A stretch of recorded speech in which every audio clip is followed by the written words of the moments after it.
So some of you guys are kind of familiar with this video. I am re-uploading it. I've edited it down to my typical theme.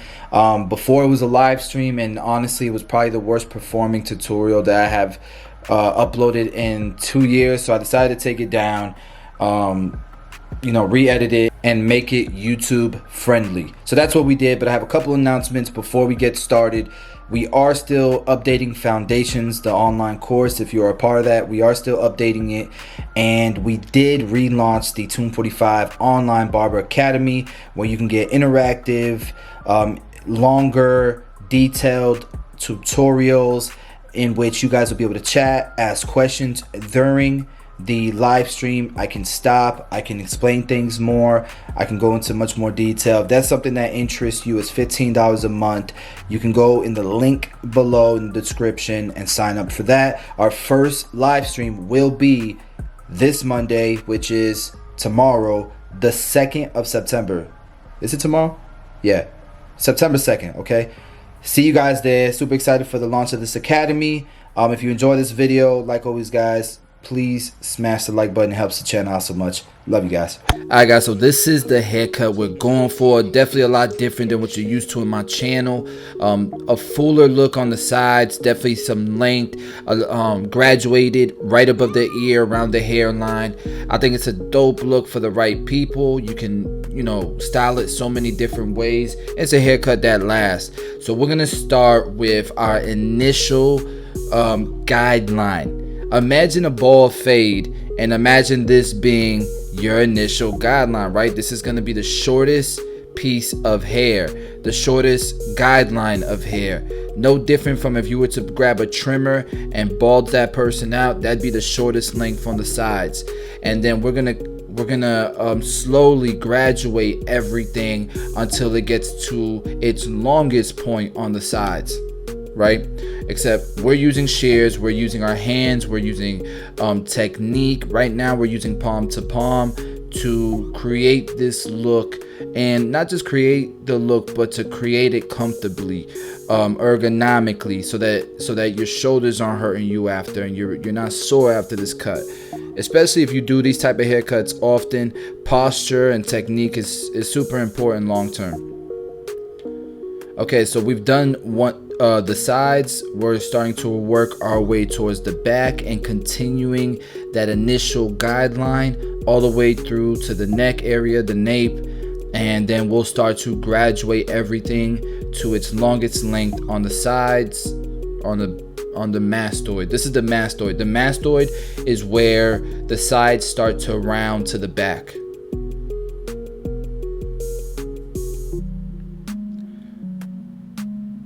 Just kind of over directing everything to that initial guideline. And this is something, man, I'll be honest with you, like I was lost watching videos like this, because a lot of videos that are like this, they don't have voiceover, they don't really explain that much, and so you're watching it and you're wondering to yourself, why is he doing what he's doing?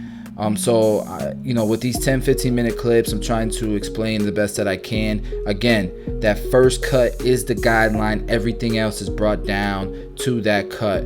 And what happens is you have your shortest hair around the hairline, and as it goes up to the top where we're at right now, that gets even longer. So now we're starting to bring what lives on the top above the parietal ridge to that same initial guideline.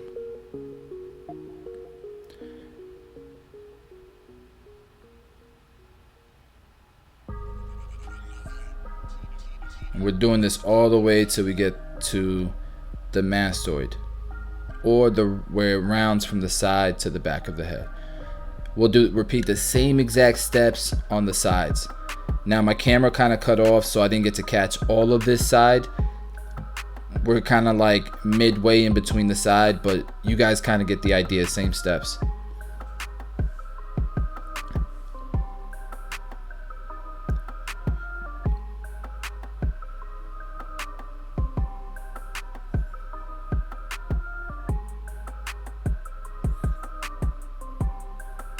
Okay, same thing here. We're going to continue to follow that initial guideline all the way to the neckline,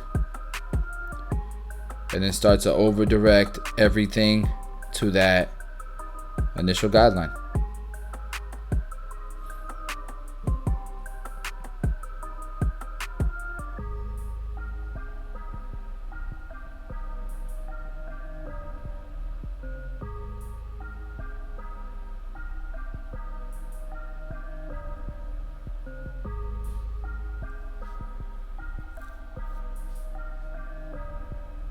Sometimes you will lose your guide. Like I'm not perfect at this. I'm still learning and sharing what I learned, but you know, every now and then you got to kind of reset your guideline and try to find it again, because I do lose it sometimes.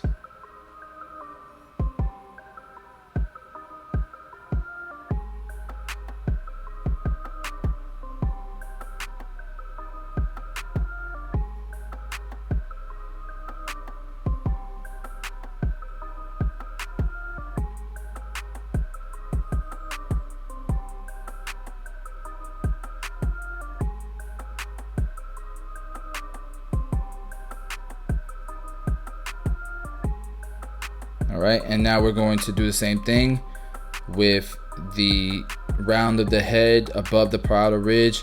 We'll start to over direct that down, and there shouldn't be that much to cut because we are going so much higher in the head. The hair probably isn't reaching.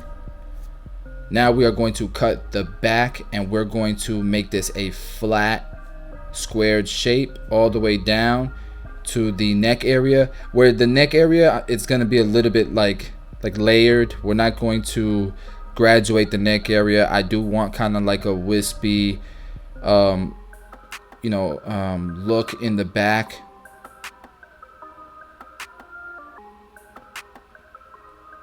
And so that first cut is now my guideline, and we're going to slightly over direct each new section to the previous cut, like so. Everything is being squared. My fingers are squared. My elbow is slightly up, but I'm trying to keep it squared as well.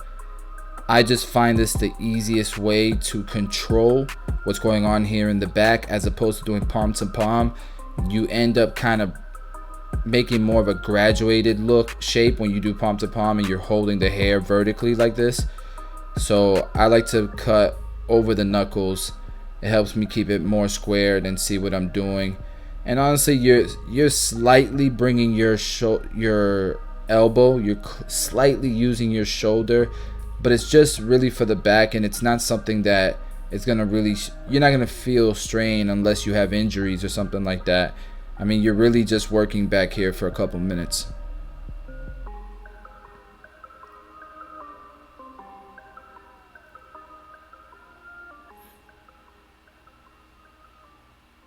And so when I get to the occipital bone, I kind of just stop, and because I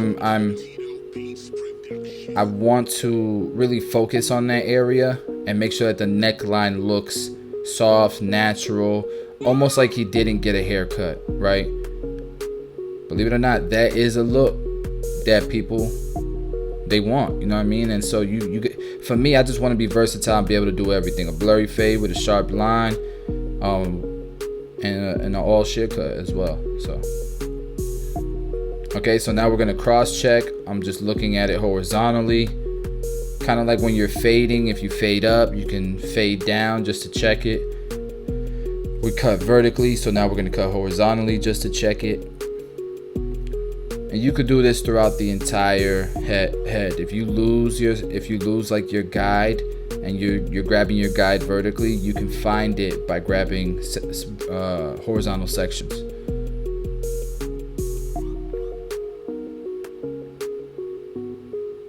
All right, so now we'll work on the neck area. Like I said, I'm trying not to make any like extreme graduation. I really do want length back here, and so I'm just kind of cutting it flat, and it's gonna give almost a layered look. All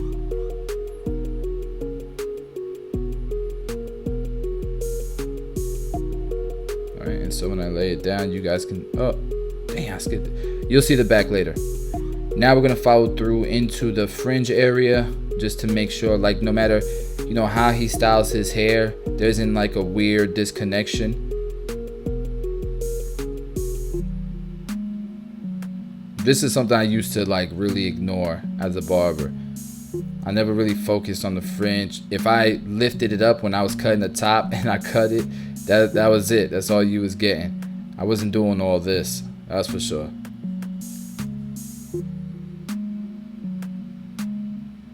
And we're doing the same thing on this side.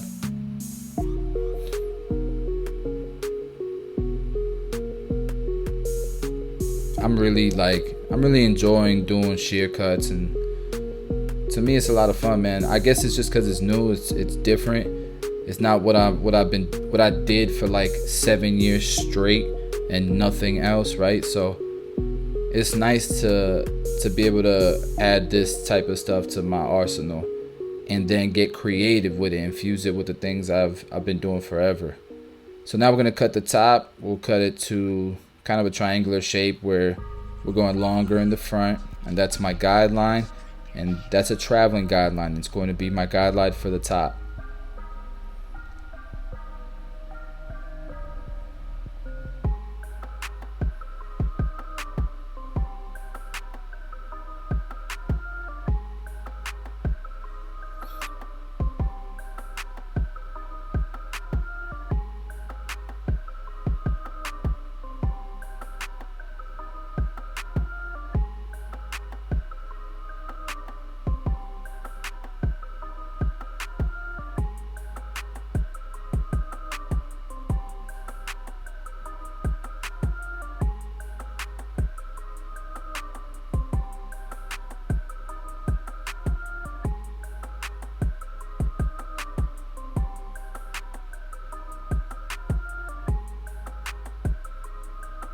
And in case you skipped the intro,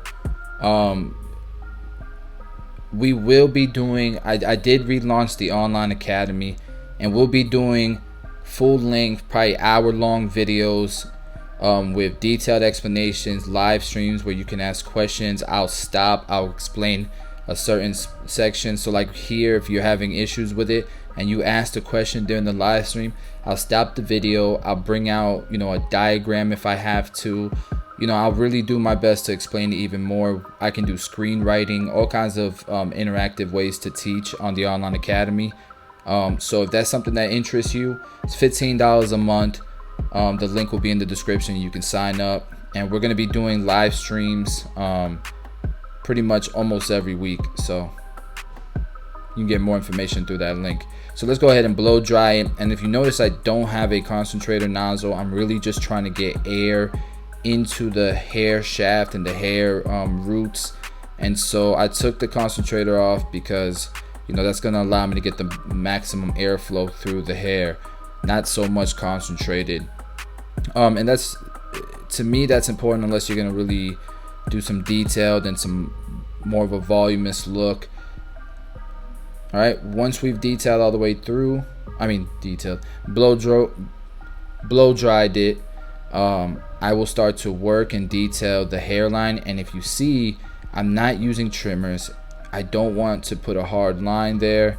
I want to make it soft and wispy and almost like he didn't get a haircut.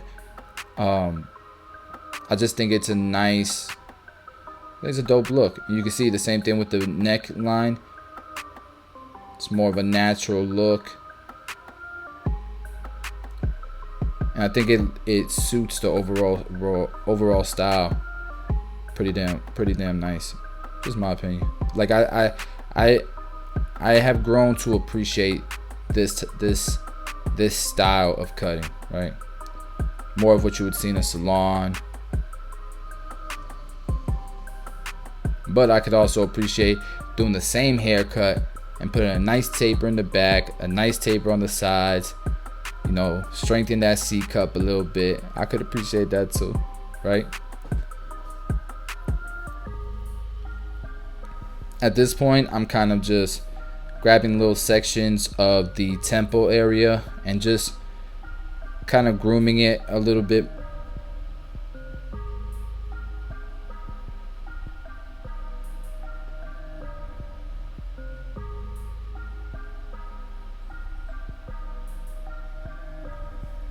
I think that's looking pretty good.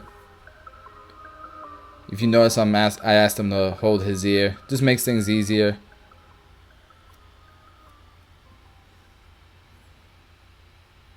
And they actually don't mind it. They like helping in the process.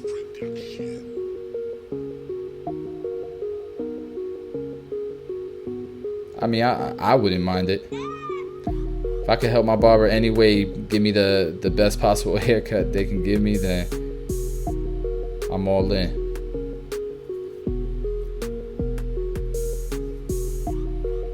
I'm just kind of point cutting here because I don't necessarily want to shorten it much. I just want to thin it out, soften it a little bit so that it's not so like bulky, too dense right in that area, and making it look fluffy and stuff. Like, I want it to be soft, not so dense looking, almost tapered, right? All right, so at this point I started to show him different ways he can style his hair. You know, we did messy. We could put some sea salt spray in there and just kind of rock it like that. And then we can do just like you saw Leonardo DiCaprio in that photo. Like, this is the photo he showed me, and so this is the look that Leonardo DiCaprio had in that photo. Check it out. Right? It's pretty close, right? Different shaped head, obviously, but to me, same haircut. Like, his head shape is more rectangular, more squared, where Leonardo's was like super round. And then even this, if the hair's starting to flop over, it's slightly connected, so it works. And that's it, guys. That's the cut. Let me know what you think. Me, I'm loving the flow. I'm loving the texture. I think it came out dope. Subscribe, smash the like button, all that good stuff. Thank you, guys.